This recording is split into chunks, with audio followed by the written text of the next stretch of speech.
Assalamualaikum warahmatullahi wabarakatuh. Dunsana Podcast Yajo. Senang sekali kita bertemu kembali di channel YouTube Podcast Yajo. Channel YouTube yang inspiratif, edukatif dan informatif. Channel YouTube Podcast Yajo, channel YouTube Orang Pariaman. Oke, hari ini kita meluncurkan segmen baru, yaitu tokoh yang ada di Pariaman. Dan bersama saya sore hari ini sudah hadir ini Bapak Mukhlis Rahman, yang mana kita ketahui bersama ya, Bapak Mukhlis Rahman pernah menjabat sebagai Wali Kota Pariaman selama 2 periode. Kita langsung saja sapa Bapak Mukhlis Rahman. Assalamualaikum Pak. Waalaikumsalam warahmatullahi wabarakatuh. Apa kabar Pak? Baik, alhamdulillah sehat. Sehat Pak ya, alhamdulillah. Kalau dilihat aktivitas Bapak sekarang ini lebih banyak di bidang keagamaan ini Pak ya. Betul. Kita pasca pensiun ya. Dalam masa pensiun ini ya tetap bekerja, tidak boleh tidak bekerja, tapi bekerja di bidang sosial. Di bidang sosial ya. Keagamaan ya. Pak ya. Nah, Dunsana Podcast Yajo kita akan mengulik-ulik nih perjalanan dari seorang Mukhlis Rahman gitu, ke bagaimana kisah beliau sampai akhirnya ya puncak karirnya bisa dibilang ketika menjadi wali kota gitu ya Pak ya. Ya. Pak, kalau kita boleh tahu di sana Podcast Yajo, mungkin ada generasi muda yang belum tahu nih. Ya. Kalau nggak salah saya Pak, Bapak menjadi wali kota Pariaman pertama yang hasil pemilihan secara langsung Pak. Iya benar. Secara langsung ya.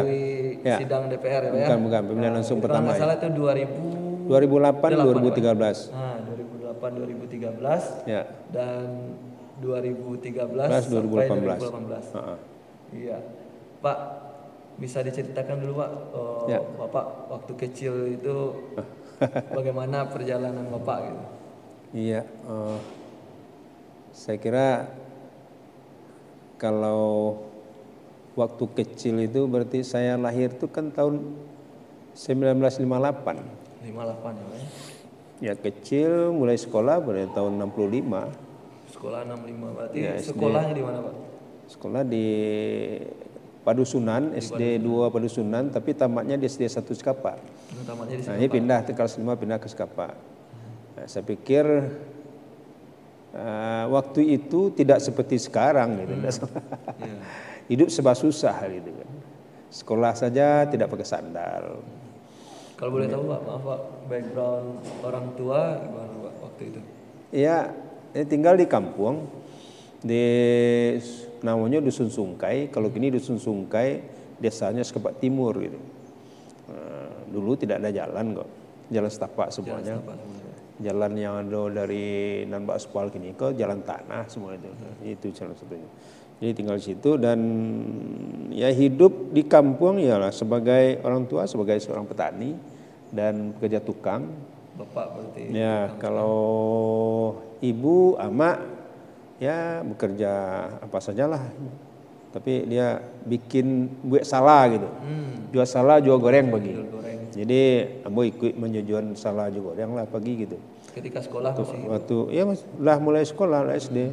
Tapi lah ketika SMP SMA ya lah bisa bantu ke sawah. Ikut Gubalo Jawi gitu. Jawi rumpui. Itulah kehidupan di kampung ketika itu. Dan itulah yang bisa menambah ya pendapatan orang tua lah. Kalau orang tua ke sawah bantu ke sawah gitu. Ya. Tapi pernah juga mau karena orang tua mau laki-laki tukang, ketika libur-libur sekolah ikut juga. Jadi kuli tukang gitu. Jadi semuanya bisalah kerjakan gitu. Jadi waktu ketik itu terlatih gitu ya. Bisa dikerjakan semuanya. Nah, bahkan waktu itu Pak, orang tua memang mengharapkan tetap sekolah atau bagaimana itu Pak? Ya, semua orang tua pasti berharap bagaimana anaknya bukan lebih maju, lebih pandai dari dia. Itu sikap orang tua dan itu juga orang tua kami gitu ya, walaupun dia petani dan seorang penjual goreng, tapi bagaimana anaknya dia usahakan bisa maju sekolahnya gitu. Dan itulah tekad, dan juga tergantung kepada kita. Kalau orang tua mau menyekolahkan kita, kita tidak mau sekolah kan tidak nyambung. Makanya saya ada 5 orang beradik kakak, saya nomor 3, 2 di atas, dia cuma sampai SD gitu, dia tidak mau lanjutkan lagi. Yang baru melanjutkan pertama itu adalah saya. Adik-adik saya juga bisa tamat SMA semuanya. SMP Bapak di mana dulu? SMP 1 Periaman, SMA Periaman gitu. Jadi dari Sungkai Padang Kuni itu bersepeda ke Periaman gitu. Bersepeda ke Periaman itu tidak seperti ini. Jalannya batu, tanah, dan kalau hujan sering banjir ya. Jalan tuh putih di Kota Manakek gitu. Sering menegang sepeda kalau untuk melewati banjir. Termasuk juga di Kota Kaciak sering banjir kalau waktu itu masa-masa itu banjir. Belum ada aspal kok. Nah, setelah tamat SMA, Bapak melanjutkan ke perguruan tinggi atau langsung disambung atau ada terjeda atau gimana Pak? Ya, jadi kita langsung ya. Jadi tamat SMA langsung daftar cari-cari informasi ke UNAN ya. Ya, enggak tahu juga lah mau nyambung kemana, orang mau kedokteran, orang mau hukum, ya enggak tahu juga ya. Ya ambil sajalah saya lihat di air tawar itu nampak bagus itu labor Vivia. Vivia, inilah. Makanya saya daftar saja ke Vivia jurusan biologi itu. Nah, alhamdulillah tamat kita. Ya tamat masuk tahun 78. Ya 84 tamat lah. Tidak sama dengan program sekarang. Kalau sekarang kan 4 tahun tamat. Kalau dulu minimal 6 tahun karena dia 12 semester. Nah, jadi kita tamat dulu tuh 6,5 tahun. Nyusun skripsi sekalian ya. Cukup lama. Kalau sekarang gampang 4 tahun ini bisa kurang 4 tahun bisa tamat. Nah, itu. Jadi tamat biologi saya jurusan biologi. Nah, setelah selesai dari S1 gimana Pak? Ya tentu idaman semua orang tentu mau bekerja. Alhamdulillah ya kita cari kerja, ada buka-buka lamaran di mana saja ada peluang kita masukkan gitu. Pak juga tulis surat permohonan kemana-mana, ke perusahaan, ke Caltech dan lain sebagainya, melamar jadi dosen, dan terakhir buka peluang Pemda Sumbar. Ketika itu gubernurnya Pak Azwar Anas, ya bukalah untuk jurusan biologi, tapi yang jurusan alihnya ekologi. Nah, kebetulan kami adalah ya jurusannya biologi, tapi tesisnya itu ekologi hutan. Nah, di orang lingkungan. Nah, itu yang minta waktu itu ya daftarlah kami. Ada kira-kira 25 orang lah dari biologi daftar, terima 5. Alhamdulillah kita masuk 1-5 itu. Nah, itu tuh jaraknya dengan Bapak wisuda S1 berapa lama dulu, Pak? Saya wisuda 84. Terus setelah tamat belum wisuda saya mendaftar. Belum wisuda. Habis ujian, belum diwisuda, saya pakai cuma nilai ujian. Keterangan dari fakultas masih bisa. Itu yang saya masukkan. Ya alhamdulillah pakai. Jadi 84, 85 keluar SK. Penempatan pertama di mana Pak? Langsung ke Pemda Kabupaten Padang Pariaman. Ya, jadi ditempatkan di Padang Pariaman tidak sesuai juga dengan permintaan gubernur. Gubernur maunya untuk orang ahli lingkungan, tapi di Pariaman saya ditempatkan di bagian Kesra gitu. Berarti tidak pada bidang yang ininya ya? Ya, itulah suka duka kerja ya. Ditempatkan Kesra, tapi saya pikir Kesra itu mengurus orang. Biologi ini adalah mengurus orang hidup. Biologi ilmu lingkungan hidup. Berarti saya di sana Kesra itu ada namanya yang diurus bagian pendidikan, orang cacat, orang miskin, orang sakit ya. Ada subak kesehatan, subak pendidikan dan subak sosial di sana. Oh, saya pikir ini cocok juga, saya biologi gitu. Tapi artinya adalah kerja itu walaupun bidang ilmu kita tidak sana, yang penting kita bagaimana menerapkan konsep-konsep ya dalam pendidik yang telah kita teliti itu, yang kita pelajari itu bisa diterapkan gitu. Artinya konsep membuka apa tuh? wawasan gitu, wawasan kita baru. Jadi yang penting adalah kemauan kita untuk bekerja gitu. Alhamdulillah ya bisalah. Tidak berapa lama, setahun ya, setahun setengah sudah itu saya 2 tahun ya di Kesra itu, dilantik oleh Bupati Anas Malik itu jadi Kabak Umas ya. Kabak Umas masih kabupaten juga Pak ya? Iya di kabupatennya Kabak Umas. Oh, ya enggak juga ada bidangnya juga dengan biologi gitu. Corongnya bupati gitu. Corongnya bupati. Tapi ya itu tadi kemauan kerja keras, kemauan kita mau belajar. Jadi semuanya bisa kita kerjakan. Alhamdulillah. Lama saya jadi Kabak Umas, ada 5 tahun kalau nggak salah saya. Pokoknya tapi pengalaman di sana cukup berarti untuk karir selanjutnya. Bapak ke depan gitu ya. Karena di sana saya ditempa oleh bupati gitu. Ya. Siang malam ikut dengan bupati kemana-mana. Ya, walaupun Kabak Umas mungkin juga bisa bertindak sebagai ajudannya Pak Anas Malik lah ketika itu. Jadi saya bisa menimpa ilmu dari beliau, ya, gimana cara memimpinnya, gimana dia berkomunikasi dengan masyarakat, ya, bagaimana tindakan kebijakan yang dibuat terhadap masyarakat. SPK ini pengalaman dan pelajaran yang sangat berharga untuk karir saya berikutnya. Dan ternyata di kemudian hari alhamdulillah ya sangat bisa juga jadi kepala daerah. Nah, waktu itu kan Kota Pariaman kan masih administratif ya Pak? Atau belum jadi administratif? Administratif kalau tidak salah saya tahun 88 mulai ya. 88 mulai. 88 ya. Ya kita sudah kita sudah kerja di kabupaten gitu. Di kabupaten. Nah, ketika lahirnya Kota Pariaman, Bapak saat itu berada di posisi waktu Pariaman jadi kota. Di kota itu Kota Pariaman kan jadi kota otonomnya 2002. 2002 betul. Nah, saya ketika itu di Bapeda, sudah mendapat jabatan Bapeda Kabupaten Padang Pariaman. Masih di kabupaten. Artinya juga. Dalam perjuangan menjadikan Kotif menjadi kota itu ya kalau orang kan sekarang ini kan pendiri kota itu kan banyak, katanya dia LSM, ya banyak katanya. Tapi ketika itu memang kerja saya di Bapeda memang menyiapkan data untuk itu gitu. Ya, menyiapkan data untuk itu gitu. Jadi tahulah bagaimana konsep data-data yang dibutuhkan untuk menjadi Kotif. Itulah dapurnya dulu Bapeda gitu. Di Bapeda yang menyiapkan. Jadi kita tahu persis ya bagaimana proses menjadikan Kotif menjadi kota otonom gitu. Dan memang pro kontra pasti ya. Banyak pro kontra gitu. Nah, ada yang kontra, nah itu di dalam oleh yang pro. Makanya masyarakat Pariaman banyak yang melakukan aksi untuk bagaimana menjadi kota gitu. Karena adanya yang kontra tadi itu.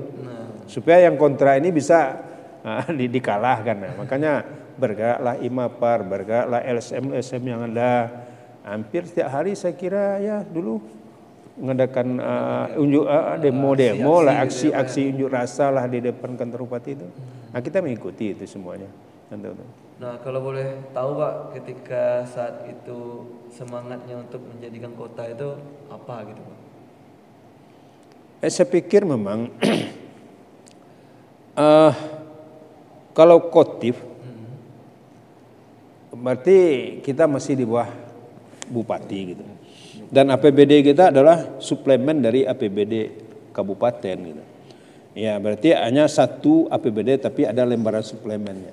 Dan tentu anggaran hanya diberikan sesuai dengan kemampuan dan kesanggupan APBD kabupaten.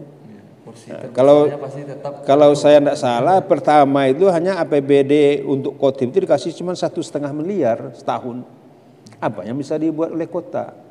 Ini nggak bisa bangun sehingga bisa hanya menjalankan administrasi dia. Memang sesuai dengan namanya gitu. Maka itulah dan kita Pariaman ini ibu kota kabupaten, ya pusat kota, pusat pemerintahan. Tapi kalau dibandingkan dengan kemajuan pembangunan dengan daerah kota-kota yang lain, ibu kota kalau yang di Sumatera Barat saja kita jauh tertinggal. Kenapa? Karena keterbatasan dana tadi. Maka itulah salah satu keinginan ya, semangat ya untuk bagaimana Kotif ini bisa beli sendiri gitu. Sehingga kalau dia sudah berdiri sendiri kan bisa menentukan kebijakan sendiri, bukan agak sendiri, yang membangun sendiri. Lebih leluasa. Lebih luasa dan punya kebijakan sendiri gitu. Nah itu terbukti kan dengan berdirinya Kota Pariaman menjadi Kota Otonom Pariaman 2002 sampai sekarang kan dengan APBD-nya memang dari awalnya masih kecil dari 300 juta miliar kalau nggak salah saya. Sekarang sudah sampai 800 miliar. Nah itu bisa membangun Kota Pariaman kan lebih terbuka lagi. Lebih maju lah. Lebih semarak lah. Nah, tergantung bagaimana lagi pimpinannya bisa mengelola gitu, memanage bagaimana pembangunan itu bisa jalan gitu. Alhamdulillah gitu. Nah, posisi Bapak waktu Sekda Kota itu di tahun berapa, Pak? Ya ketika ini 2002 Kotif berdiri, terus 1 tahun PJ mempersiapkan pemilihan wali kota. 2003 terpilihlah wali kota definitif. Ketika itu ya almarhum Nasi Nasar, ya kemudian wakilnya Pak Mahyudin. Nasi Nasar 2,5 tahun meninggal, gantikan oleh Mahyudin menjadi wali kota. Saya masuk jadi sekda tahun 2004 ya, jadi setahun sebagai kota baru saya diangkat oleh Pak almarhum Nasi Nasar jadi sekda gitu.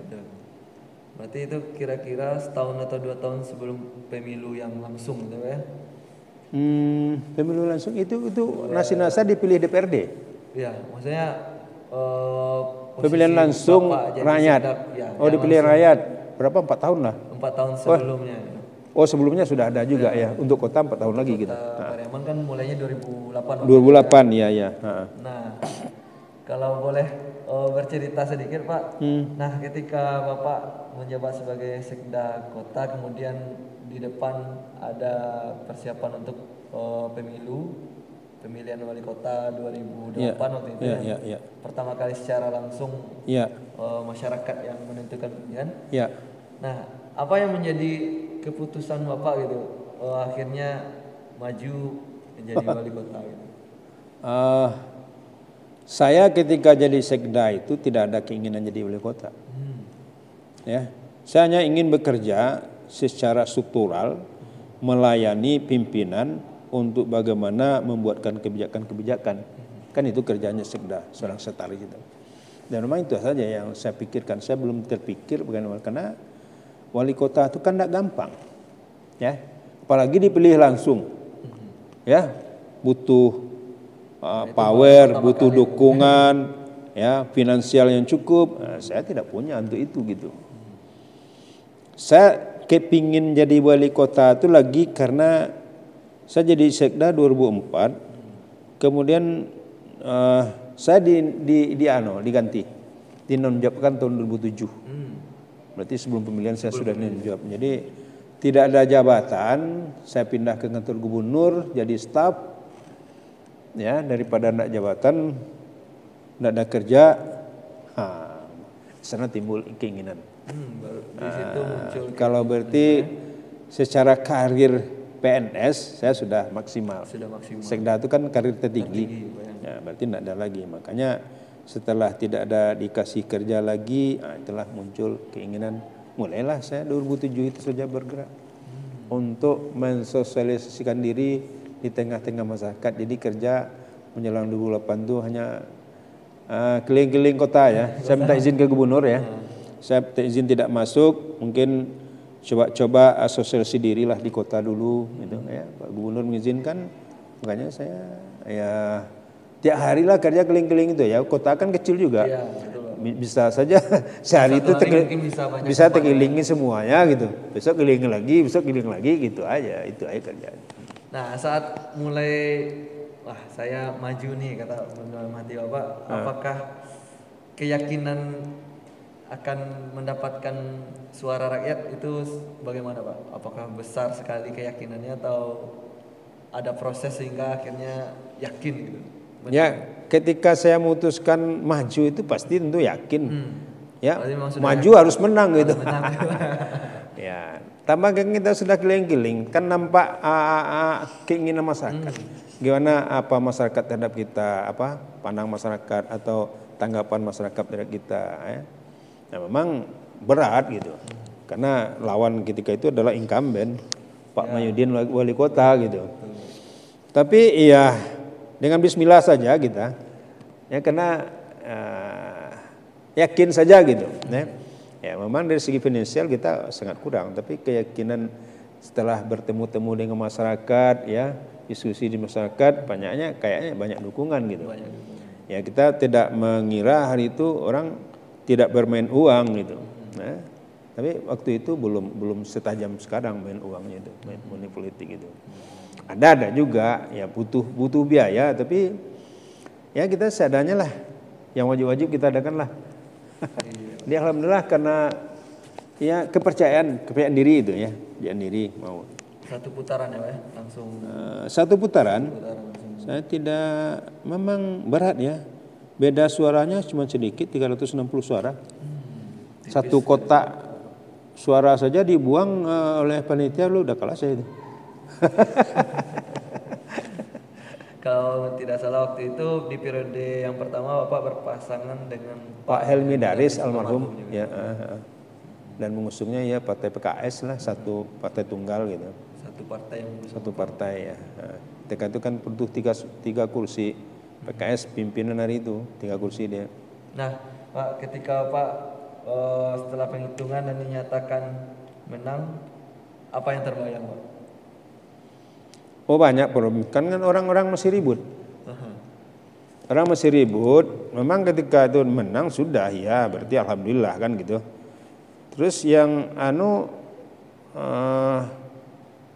gimana itu ya? Yang berkuasa ketika itu kan wali kota kan gitu. Jadi banyak ada yang mau menghilangkan Terpaksa ya kita ronda malam lah semalam itu dengan kawan supaya amankan suara dulu gitu. Itu amankan suara dulu, jangan-jangan terjadi hal-hal penyelewengan oleh oknum-oknum yang tidak bertanggung jawab, nanti kan bisa merugikan kita, dikawal. Sampai akhirnya sidang lah. Pengaduan dari pasangan Pak Mahyudin ngadu ke pengadilan, tidak puas. Ya baru setelah putusan sidang pengadilan bahwa kita sah menang, baru sana kita alhamdulillah. Nah, baru ada ketenangan. Jaminan, karena sebelum itu belum aja karena ada proses lagi yang dilaksanakan gitu. Bisa digunakan oleh pihak yang merasa ini ya. Oke. Nah, ketika sudah benar-benar di posisi ini sudah pasti Bapak yang akan memegang BA1W gitu kan. Ya. Nah, apa yang terbayang pertama kali Pak, ini Pariaman saya akan memimpin 5 tahun nih. Nah, bagaimana Pak? Yang pertama sebelum saya dilantik saya terima SK. Memang ada apa ya? Kok bisa saya jadi wali kota? Bertanya ke diri sendiri gitu. Malam saya dengan keluarga, kok bisa juga saya jadi wali kota? Tidak pernah impian ya. Bisa saja kuliah sudah alhamdulillah, tapi sekarang ini dikasih amanah. Alhamdulillah, mudah-mudahan ya itulah yang ikrarkan, mudah-mudahan ini amanah ini bisa kita laksanakan sebaiknya. Karena memang kota ketika itu belum terbangun, ya, belum tertata dengan baik. Bisa dikatakan masih awal-awal sekali. Ya sudah kota sudah 5 tahun, tapi baru ya Pak Wali Kota yang pertama Pak Nasir Nasar dengan Pak Mahyudin sudah bangun infrastruktur dasar, kantor-kantor sudah dibangun gitu. Tapi masyarakat dengan pelayanan masyarakat kan masih belum puas. Masih banyak yang makanya saya hanya satu pikiran saya, bagaimana Pariaman ini jadi ramai gitu. Ini ramai. Karena kalau ramai berarti ekonomi jalan. Berarti ramai dalam hal apa nih Pak? Ya, ramai gitu, orang banyak datang gitu. Orang banyak datang, itu yang pikiran. Kalau orang banyak datang, orang banyak belanja. Kini masalahnya orang Pariaman, gitu ya, masalah orang Pariaman ini miskin karena yang dibuatnya tidak laku. Makanya saya mau konsep wisata aja. Ini konsep wisata itu kan bagaimana mobilitas orang tinggi gitu. Makanya dibangunlah kota Pariaman bagaimana menjadi daya tarik. Nah, apa potensi yang ada? Potensi yang ada itulah yang harus kita benahi. Kalau dilihat potensinya ya. Potensi bagus semuanya. Jadi setiap orang datang Pariaman cantik, pantainya bagus, kan cuma sadar itu dulu. Tapi kan dia tidak datang sudah itu, karena tidak terbangun, tidak tertata. Makanya saya fokus saja bangunnya bangun taman-taman di pantai itu. Bagaimana orang bisa Dan tidak bangun seperti zaman-zaman dulu. Dulu kan bangun sedikit, pindah sedikit. Saya hanya fokus. Satu titik harus jadi dulu. Sebelum jadi tidak pindah ke titik yang lain. Nah, objek wisata dibangun, ya, kemudian jalan-jalan harus dibenahi. Kalau jalannya tidak bagus, juga naik. Jadi yang pertama saya kerjakan itu dulu adalah bagaimana dulu menjadikan image ini Pariaman bersih. Nah ini itu lupa saya tadi. Jadi yang pertama saya kerjakan itu adalah mengangkat 360 orang tenaga kebersihan. Itu belum ada di Pariaman. Jadi kerjanya adalah sapu tiap pagi, tiap hari nyapu aja. Pantai semua. 2 bulan sudah saya angkat itu orang udah ngomong di Jakarta. Wah Pariaman udah bagus, lah bersih ya. Nah, kan itu ada. Berarti kalau itu udah image perantau, itu sudah dukung gitu. Sudah nah, kita jalan aja lagi. Terlihat satu jadi ada perubahan gitu. Jadi nyapu tiap pagi. Jadi dan kemudian petugas-petugas ini harus kerja terus, menetipkan terus. Ya, untuk dan itu memang banyak tantangan. Sering saya di demo juga. Memindahkan pondok-pondok di pantai itu hampir tiap minggu orang pasien itu datang demo ke kantor. Saya tetap tenang karena yang saya bangun itu bukan untuk saya. Karena pernah saya katakan apa-apa kini menggugat saya muka itu. Kenapa? Saya nak bawa juga bangun tidak apa-apa itu. Saya gaji saya nak kurang loh. Saya bangun itu untuk apa-apa untuk masyarakat Pariaman. Ya. Jadi kalau saya dikatakan salah, di mana salah saya? Apa yang saya ambil? Itu kan tidak punya bapak. Ya kami lah, tapi kan itu kan saya kan cuma menata. Mau menata untuk masyarakat. Kalau tidak saya tata, saya duduk-duduk saja di meja saya ini, tidak akan kurang gaji saya. Kerja saya juga tambah gaji juga. Ini semangat itu aja gitu. Jadi itulah akhirnya ada apa orang Pariaman, orang kita ini. Dia kalau yang kita buat itu baru dibuat itu dia pasti komplain gitu ya, tidak suka gitu. Tapi kalau kita terus, kalau kita kalah dia berhenti. Ya. Kalau kita takut, tidak boleh kalah gitu ya. Kita terus nampak hasilnya dia dukung sudah. Selesai dia dukung. Sama dengan ketika saya bangun lapangan Merdeka itu, jadikan taman. Kenapa jadi saya kan taman kota? Karena tidak ada taman kota di Pariaman. Satu lagi orang mau ke pasar. Tempat lah anak-anaknya buat bermain. Kemudian di situ ada lingkungan kantor.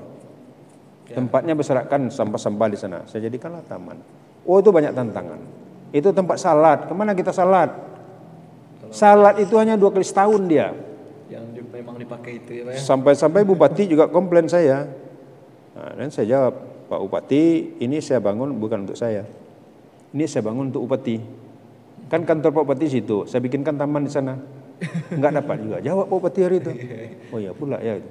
Karena dia bangun karena aset masih aset itu. Nah, untuk salat 2 kali cuma setahun. Kan salat itu biasanya kan di pusat-pusat kantor pemerintahan. Yang kita sudah punya kantor. Pindahlah salat hari raya di kantor wali kota. Lebih lapang, lebih ramai, lebih datar. Itu berdungku-dungku ah. Nah, tapi tidak tahu saya sekarang wali kota sekarang dihabiskan lagi taman itu, tidak tahu saya. Jadikan salat lagi gitu. Berarti kalau tidak salat hari raya gitu, untuk apa? Kan tempat sampah jadinya. Benar. Nggak tahu. Nah itu banyak tantangan. Maksud saya itu banyak tantangan dulu. Jadi setelah dibangun dulu orang senang juga. Orang senang. Tapi orang Pariaman ini kan kalau Manggaleh kan naik kaki 5 juga tuh. Nah itu saya harus tiap hari Pol PP berdiri sana, mindahkan, menetipkan. Karena orang Pariaman ini, orang awak ini, ketika petugas ada dia hilang, tapi kalau petugas pergi dia balik lagi. Nah, semeraut lagi. Nah, ini pasar itu termasuk itu tuh dulu memang dijaga tiap hari gitu dengan pengamanan. Nah, ketika ya tentunya selama 5 tahun itu ya pastinya banyak hal yang Bapak perjuangkan, hal tantangan, hal yang sudah dicapai. Nah, setelah 1 periode berakhir Pak, apa yang membuat Bapak kemudian di periode saya ini baru pertama, saya akan lanjutkan di periode kedua. Ya. Cita-cita itu kan inginnya bagaimana Pariaman ini damai. Ya, 5 tahun itu tidak cukup untuk membangun. Makanya harus gila. Makanya aturan juga membolehkan bisa 2 kali gitu. Kemudian kita ingin bagaimana berkarya, itu karya yang sudah kita buat ini untuk bisa jadi maksudnya itu gitu. Jadi Pariaman itu memang jadi tujuan orang berwisata gitu. Nah, makanya saya maju lagi lah kayak gitu Di periode kedua itu. Ya alhamdulillah ya masyarakat masih mempercayai gitu. Nah, tapi persaingan ketat. Kalau yang pertama 5 pasang, kalau yang kedua ini 7 pasang. banyak. Termasuk ya Pak Elmindalis maju juga pisah dengan kita kan. Ya, itu lawan terberat gitu. Lawan terberat, tapi alhamdulillah karena Allah mengizinkan masih untuk kita berikan amanah kita ya, walaupun seperti apapun yang penting kita istiqomah aja ya, terus saja menurutkan jalan apa, kalau itu hak kita datang alhamdulillah itu dia. Ya, Pak, kalau boleh saya tanya, Pak, saat periode kedua kan Bapak berpasangan dengan Bapak Wali Kota kita yang sekarang, Ya, Pak Jenius ya. Umar. Pilihan waktu itu jatuh ke Pak Genius itu kenapa, Pak? Apa dari Bapak atau dari partai yang mengusung atau gimana waktu itu, Pak? Yang pertama apa ya, nanti orang tersinggung juga sama saya ini. Saya tuh birokrat. Saya mau pengganti saya itu birokrat. Ya, birokrat. Makanya saya cari birokrat. Kemudian ya Jenius ini kayaknya mau juga kan gitu. Makanya dia di Jakarta itu kan cuman dia kepala bagian, belum eselon 2 dia. Tapi karena saya ajak lah pulang dia. Ya, dia mau juga pengen jadi wakil gitu. Ya itulah. Tergantung ya kita. Ya tapi itu udah jatahnya juga gitu. Tergantung kesiapan ininya juga, Pak ya. Nah, kalau di periode kedua yang rasanya paling tertantang dalam menata Pariaman apa waktu itu, Pak? Saya kira kita sudah lanjutkan saja. Bagaimana memanage anggaran yang sudah itu bisa tepat sasaran. Ya.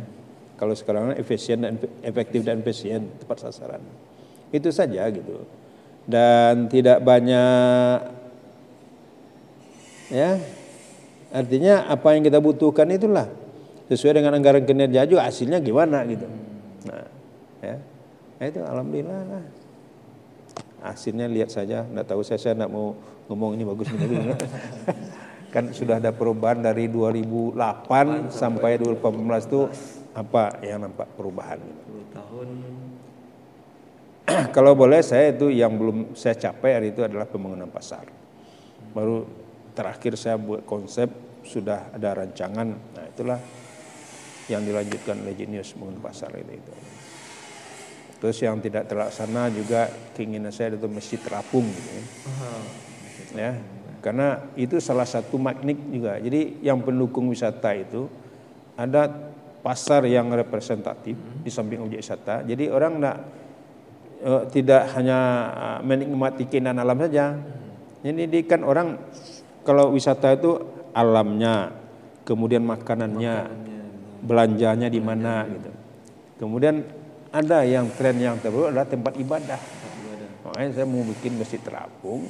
Kalau menurut saya nanti kalau itu jadi magnetnya cukup besar. Karena sekarang ini orang wisata dakwah, wisata religi ini sangat digemari. Orang berombong-rombongan datang religi. Nah, cobalah ke Paitenan saja melihat masjid terapung, padahal tidak ada apa-apa. Paitenan itu belajar dari kita, tapi dia dulu selesai. Karena bupatinya mau menyelesaikan gitu. Nah, cuman sekarang ini sih kita Pariaman nggak tahu ya, itu masalahnya Pak Wali ya. Saya cuman baru tahun pertama, tahun terakhir saya letakkan batu pertamanya gitu. Tapi apa problemnya sekarang saya tidak tahu, itu tanyalah beliau gitu. Nah, kalau boleh kami tahu nih Pak, ketika Bapak yang pertama kali, yang periode pertama nih menang, tanggapan dari keluarga gimana Pak? Terutama mungkin ibu. Ya biasa jadi sama dengan saya pikir malam dengan ibu lah, kok bisa jadi wali kota saya. Dan memang untuk jadi itu memang dukungan keluarga sangat dibutuhkan dan perannya cukup besar gitu. Ya kita kalau kita tidak cocok dengan keluarga pasti nggak bisa jadi gitu. Ya, jadi akurasi keluarga itu yang penting dulu. Ya, kekompakan keluarga. Jadi keluarga saya semuanya baik yang keluarga istri maupun keluarga orang tua saya itu semuanya. Yang saya satukan dulu adalah itu. Ya, dikumpulkan keluarga dulu. Bisa enggak? Nah, kalau iya katanya baru maju. Kalau enggak bisa. Karena itu nanti itu kenyalan. Kalau kita mau maju, kita berkeluarga tidak kompak, itu jadi bahan orang. Baru kami lihat keluarganya baca kak gitu. Nah, itu dulu. Itu contoh itu. Nah, ada satu lagi nih Pak yang ya di antara kami anak muda tuh kalau melihat biasanya ya kalau kepala daerah, misalnya taruhlah wali kota, seandainya masa jabatannya selesai, ya mungkin agak ibaratnya naik kelas lah gitu Pak, ke DPR RI atau ke gubernur gitu. Nah, tapi kalau kami lihat Bapak selepas selesai dari 10 tahun memimpin Pariaman tidak mengikuti kayak pemilihan gubernur atau DPR gitu. Gimana? Apa alasannya gitu Pak? Itu pas saya itu ya. Pas habis wali kota itu udah pas umur pensiun saya. 60 itu. PNS pensiunnya kalau eselon 2 60. Pas saya berakhir wali kota pos 60 juga. 60 lewat sedikit lah. Itu udah masa pensiun. Tapi dari segi masa kerja memang kita harus pensiun. Tapi kita punya masih potensi sebenarnya bekerja. Tapi saya dengan keluarga sudah meniatkan bahwa kita cukup habis wali kota, sudah cukup pengabdian kita di dalam bidang pemerintahan. Tapi nanti kita mau lagi di bidang-bidang yang lain, kita tetap kerja. Nah, makanya saya terjunlah ke bidang kerja di tengah masyarakat untuk kerja-kerja sosial lah gitu. Banyak orang minta saya majulah jadi gubernur, majulah DPR RI, sampai sekarang pun disuruh saya maju nih. Nah gitu Pak, masalahnya beberapa kepala daerah bahkan ada yang misalkan masih menjabat sebagai wali kota atau bupati gitu. Nah dalam masa jabatannya ada pemilihan gubernur, ikut daftar gitu. Tapi kalau lihat Bapak ya selepas itu habis nggak ada terlibat lagi nih di politik. Gitu. Jadi memang itu sudah niatkan dari awal cukup sampai umur 60. Kemudian satu lagi, orang kalau pejabat itu setelah pensiun dia tidak pernah tinggal di tempat. Ya kan? Merantau dia kan. Saya tetap di kampung di Pariaman gitu. Ya. Jadi kita bagaimana tetap bekerja, tetap berkarya, tapi tidak di pemerintahan lagi gitu.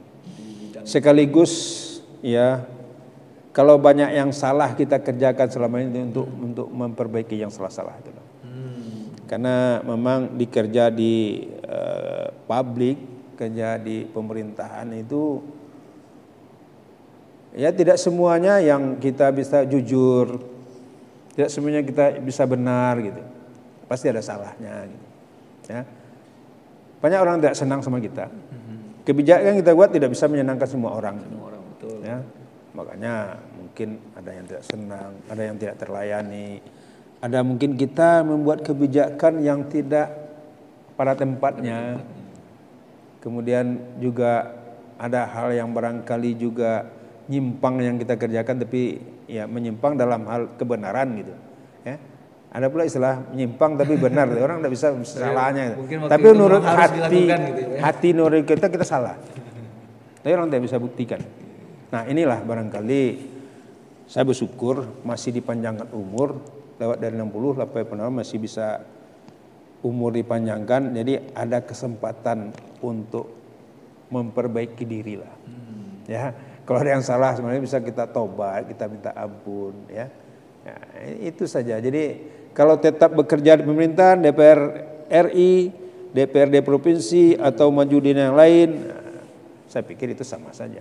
Kita pasti akan terjebak dengan ada satu kata ya, saya nanti orang terima. Ada ketidakjujuran, saya akui aja. Banyak kita itu banyak juga tidak jujur dalam kerja itu. Kalau jujur semuanya orang politiknya susah, ya kan? Nah, ini. Di saya bukan orang lain nggak tahu saya, tapi nanti dikomplain juga saya nanti bilang ini menurut saya dari seorang bapak. Apa yang saya alami, ya masih ada saya yang tidak jujur. Nah, ketidakjujuran itulah yang akan saya tebus. Mudah-mudahan dipanjangkan masih bisa saya berbuat baik, ya minimal mengimbangi timbangan saya nanti supaya yang baik ini berat nanti. Makanya Bapak sekarang berfokus di lokasi kita sekarang ini di pesantren Al-Mughni ya Pak ya? Ya ini pesantren ya. Kita sekarang di Donsana Podcast Siajo di pesantren Al-Mughni. Nah tepatnya di Masjid Az-Zubaidah ya Pak ya? Ya. Masjid Az-Zubaidah di lingkungan pesantren. Jadi Bapak di sini sudah berkegiatan dari tahun berapa nih Pak? Habis ini saya terakhir sampai Oktober ya, 8 Oktober 2018. Kemudian November kawan mengajak bikin yayasan gitu. Berarti itu awal. Ya awalnya. Itu ya. Jadi ajak buat yayasan. Nah, tanya serius enggak? Kalau serius ya boleh, saya kasih tanah. Tapi yayasan untuk buat lembaga pendidikan agama, pesantren saya mau, saya kasih tanah. Di mana? Hari itulah mulailah kita bikin yayasan itu.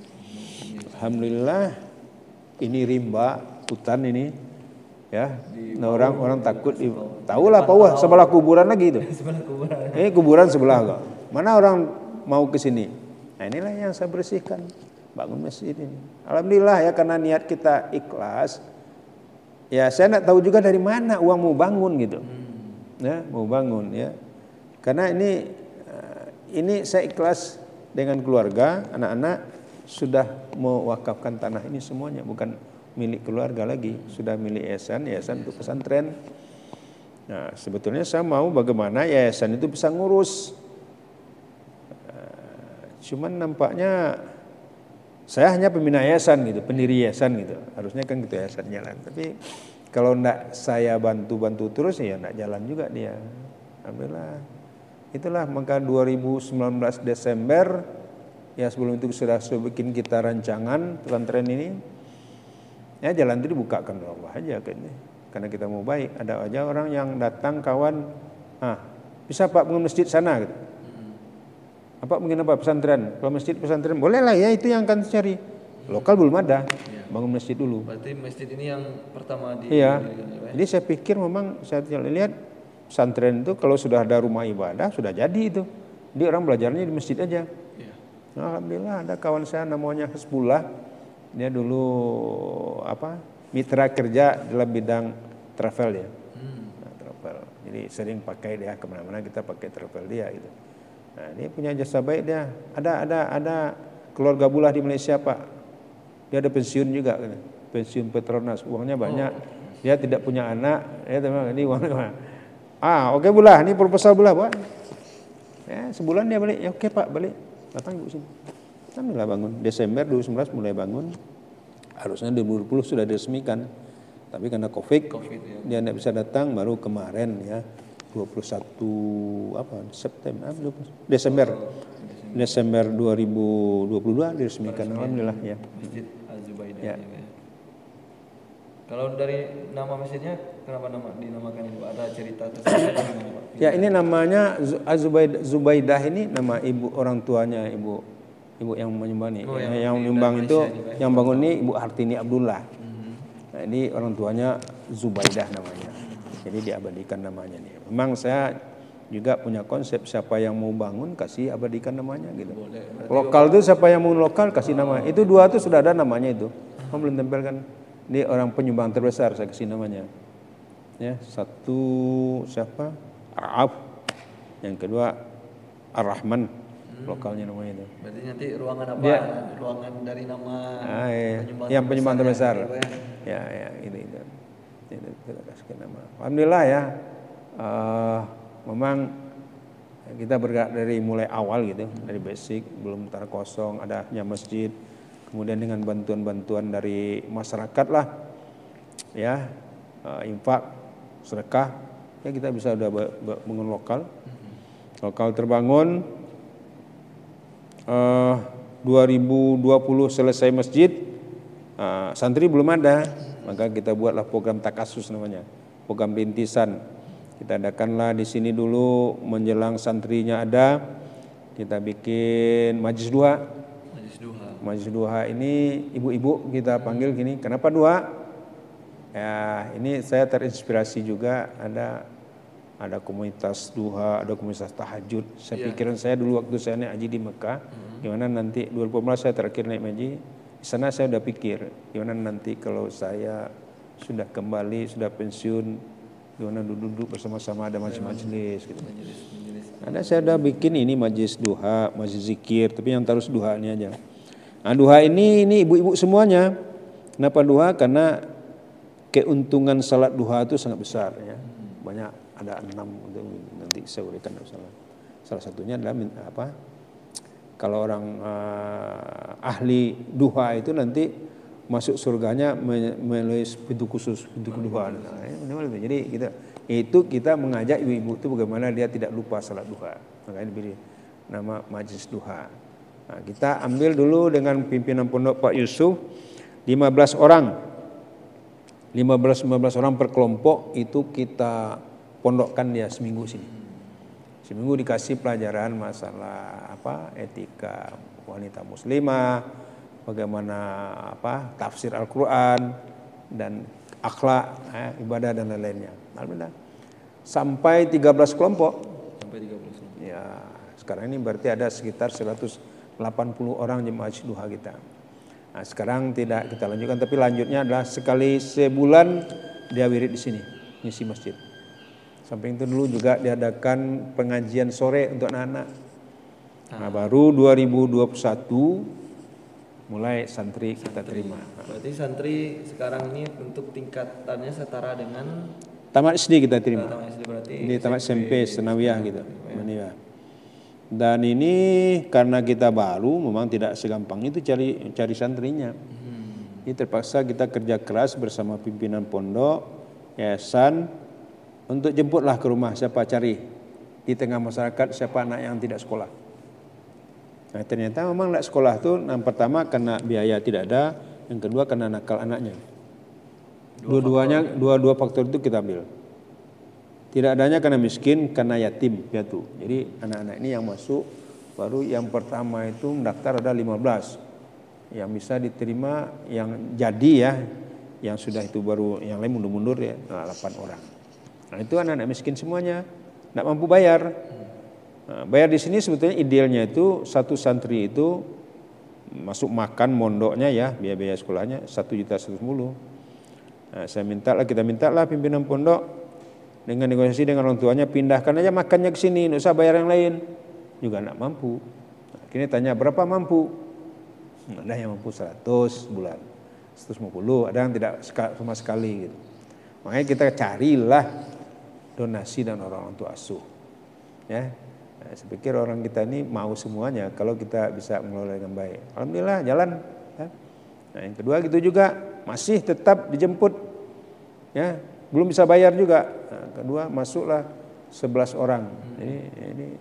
Ini sudah 2 tahun nih sekarang ini. Datang dua tingkat udah kelas 2. Juga enggak bayar enggak full, enggak penuh. Tapi ada satu-satu yang orang tua asuhnya ada. Kayak tahun pertama itu ada satu orang tua asuh dari warga Pariaman yang dulu kerja di Palu, Darmizal namanya. Itu satu anak asuhnya dia bayar full secara 1.150 per bulan. Itu yang satu, yang lainnya enggak. Dari infak sedekah lah. Saya kerja dengan HP ini saja, hubungi kawan-kawan, minta bantu, minta sedekah. Jadi kerja sekarang ini tukang minta sedekah saya. Ya, jadi habis wali kota kerja minta sedekah, ya, minta sedekah untuk anak-anak ini. Ini kerja kita. Sebuah perjalanan Bersana Podcast Cianjur dari Bapak Mukhlis Rahman. Kita sudah mendengar tadi mulai beliau masa kecil beliau, kemudian sekolah bagaimana sampai beliau meniti karir sebagai PNS dan akhirnya sampai puncaknya itu beliau bisa menjadi wali kota Pariaman 2 periode, dan sekarang seperti yang beliau ceritakan juga tadi, beliau fokus di bidang sosial keagamaan dengan membina pesantren Al-Mughni. Nah, di sana podcast Siajo kita akan bertemu lagi nanti di segmen selanjutnya dengan tokoh Pariaman. Insya Allah akan kita ajak juga untuk podcast bersama podcast Siajo. Pak, terima kasih sekali lagi Pak atas waktunya Pak. Ya. Dan bersama podcast Siajo tetap saksikan podcast Siajo, dukung terus podcast Siajo, podcast yang edukatif, inspiratif dan informatif, podcastnya orang Piaman. Jangan lupa di subscribe, di like dan bagikan video-video kami, dan juga berikan komentar agar kami juga bisa jadi lebih baik lagi dalam menayangkan podcast kami. Assalamualaikum warahmatullahi wabarakatuh. Waalaikumsalam warahmatullahi wabarakatuh.